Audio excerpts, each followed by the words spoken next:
In just a few short weeks, my curiosity grew to admiration.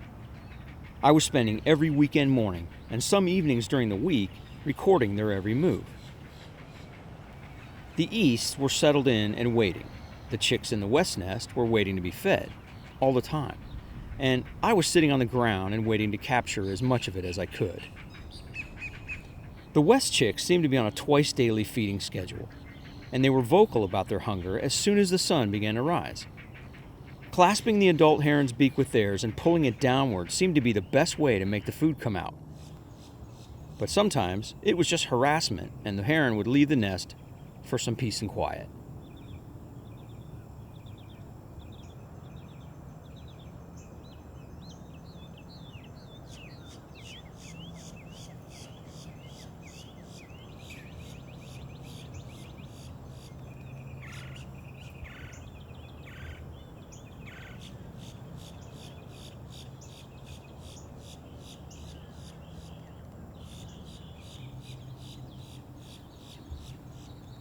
The West chicks were now walking around and exploring their tiny space.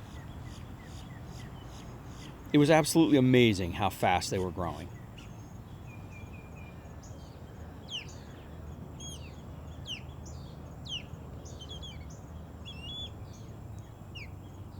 They stretched and stumbled around the nest, or they grappled with each other while they waited. And I thought for sure a few times that they would fall right out of the nest.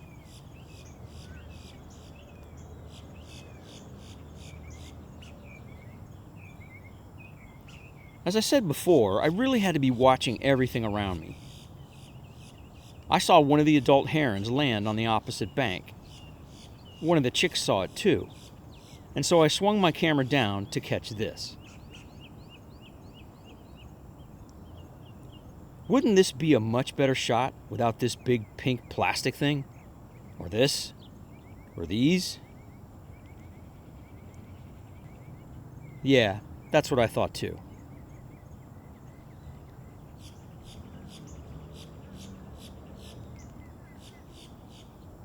At first, I thought this heron was trying to make sure this fish was dead, but I learned later that they will shake or drop the fish repeatedly to break its spines and make it easier to swallow.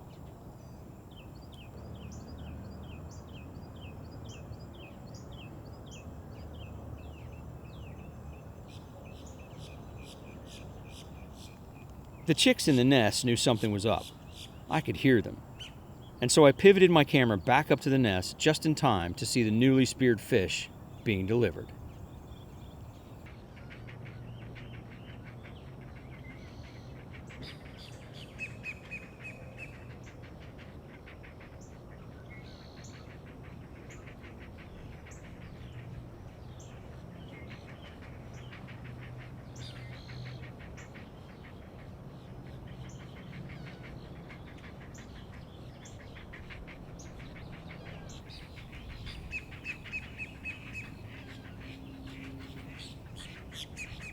As one adult watched for invaders, the other dropped the fish into the nest to let the kids play with it a bit.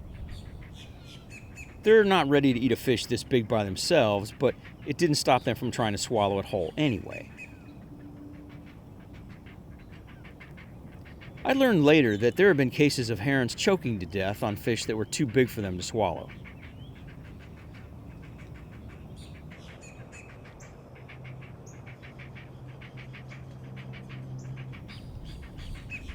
The fish-spearing parent walked off to get some peace and quiet, leaving the other heron to deal with Junior and Junior as they played with their food.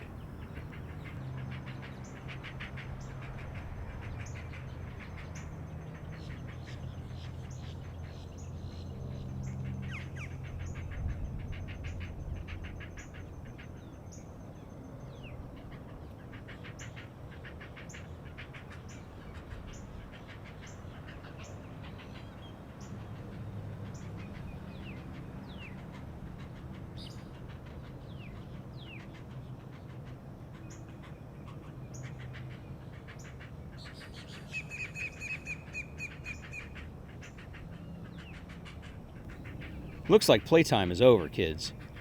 And so down it went, just like a pelican would do it.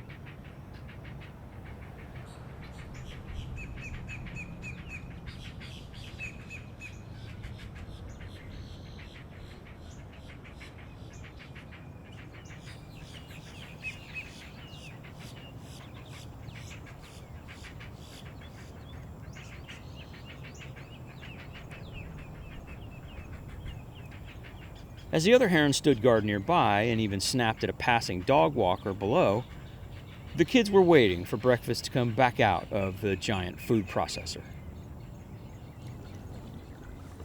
The West chicks were growing really fast, and I had this crazy idea that I would try to capture them in their first flight. I also realized that with weekends and only a few afternoons to try to do that, my chances of pulling it off are pretty slim. But it didn't stop me from going back and trying.